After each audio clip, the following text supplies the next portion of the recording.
Scripture Reflections and Life Lessons. How to be blessed. Paano ka bibendisyonan at pagpapalain ng Diyos? Para po sa akin merong dalawang sangkap para tayo ay bendisyonan at pagpalain ng Diyos, and I call this the two ingredients of being blessed. Mali po yung spelling, hindi po ay yung beginning ng ingredient, pinalitan ko po ng letter E dahil yung pong dalawang ingredient ng pagiging blessed ay nag-uumpisa sa letter E. There are two words, these two ingredients that could help you as to be blessed by God. And what are these two ingredients? The first is we must be exposed to God. You cannot be blessed if you are not exposed to the Lord. Kailangan ay lapit mo ang iyong sarili sa Panginoon. Pumunta ka kung nasaan yung blessing ng Panginoon. Pumunta ka kung nasaan yung presensya ng Diyos. Kasi po ang blessing parang tagumpay lang yan sa business. It's all about location. Sino po yung mga kumikita, yung mga magaganda yung kanilang location sa kanilang tindahan, sa kanilang business, location. Bakit nalulugi yung ibang business? Kasi pangit, hindi maganda yung kanilang location.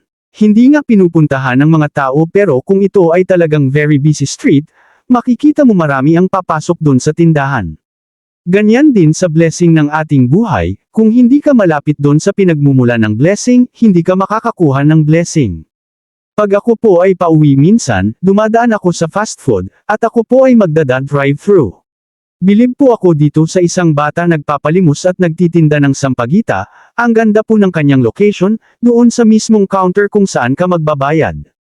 Doon po siya naghihintay, nagtitinda ng sampagita at nagpapalimos. Sabi ko, ang galing ng batang ito, bata pa lang marunong na mag-business, kasi oo nga naman ang tendency, pag nagbayad ka merong sukli, aanuhin mo yung sukli, maaawa ka doon sa bata, kaya nga bibigay mo sa kanya yung barya at nakakadami po yung bata eh. Kung yung batang yun, wala naman doon sa pwestong yun kung nasa liblib siya, sino mahihingan niya ng barya ng pera? See, it's all about the location. Ganyan din po pansinin niyo pag pumunta kayo ng mall, at pag kayo ay paakyat ng escalator, merong naghihintay sa inyo doon sa pinakatuktok ng hagdanan. Nagpapalimos yung mga non-government organization, UNICEF, aalukiin ka na mag-donate, aalukiin ka, lalapitan ka, tatanungin ka. Gusto niyo po bang tumulong? Alam niyo po yung kanilang pwestong yun.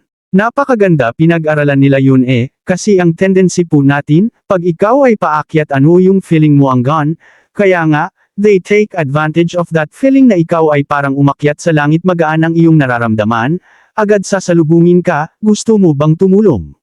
Most of the time, majority po nagbibigay, ang galing nilang pumili ng location. Pero baliktarin mo, sinubukan na rin po nila, pinag-aralan nila, kung ilalagay nila yung kanilang pwesto sa pagbaba ng escalator, pagbaba ng hagdanan walang nagbibigay. Bakit? Kasi medyo mabigat na yung iyong feeling at nagmamadali ka ng umuwi, ayaw mong maistorbo ka, it's all about the location. Where are you? Are you being exposed to this blessing?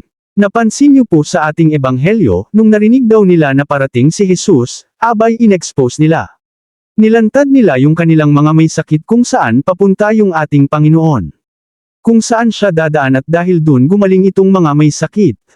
Do not expect to be blessed if you are not exposed to the Lord. Kaya nga po ang ating mga simbahan, the sacred places, they are consecrated. They are blessed, for what purpose? Para pag pumasok ang tao, nararamdaman niya ang presensya ng Diyos. Nakakatanggap siya ng benediction. But also, remember this, my dear friends, even if you expose yourself to God, but you do not stop being exposed to sin. It will be very difficult to you to receive God's blessing Gusto mong makatanggap ng benediction, ayaw mo naman tigilan ang iyong pagkakasala. How can you receive God's blessing? If you continue to expose yourself in evil, in sin, in temptation. Alisin mo ang iyong sarili sa kasalanan, sa tukso, at lumapit ka kung nasaan ang Panginoon. Siguradong pagpapalain ka niya, siguradong bibendisyonan ka niya. That is, the first expose, but the second is effort. You cannot be blessed if you do not do the effort. Napansin niyo naman po, napakaganda dito din sa ating nabasang ebanghelyo. In-expose yung mga may sakit, pero kailangan pera nilang i-stretch yung kanilang mga kamay para hawakan daw yung lelayan, yung damit ng ating Panginoon, at sabi, as they touched the tassel of His clothes. Many were healed, many were blessed, kahit na may sakit sila, they have to do something.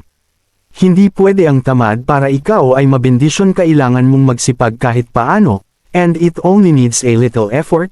Di mo kailangan magpakamatay, kaunti lang, just stretch out your hand. Yun lang ang kailangan, huwag tayong maging Juan Tamad. Pagdating sa pagpapala ng Diyos, sino si Juan Tamad? Nandun na yung prutas sa taas ng ulo niya, ayaw pa niyang pitasin, binuksan yung kanyang bibig, hinihintay na mahulog. Hindi pwede ang tamad sa paghahanap ng bendisyon ng Diyos. We need to make a little effort. Kaya nga sabi puno sa Holy Scripture sa Biblia, faith without good works is dead. Patay, wala, di pwede yung, I trust in the Lord. Naniniwala ako, talagang malalim na malalim ang aking paniniwala, pero nasaan? Nandun sa bahay? Nakahiga? Dagdag pa, pag nang awit na sa paghiga-higa, lalabas makikipagchismisan pagkatapos makikipagsagalan. My dear friends, the Lord has already blessed you with life and the Lord wants to give you more blessings. Let you practice this every day to receive more blessing from the Lord. Expose, lumabas ka, lapitan mo ang Panginoon, and effort, kahit konting pagod lang, maniwala ka, pupunuin ka ng Diyos sobra-sobra sa kanyang grasya.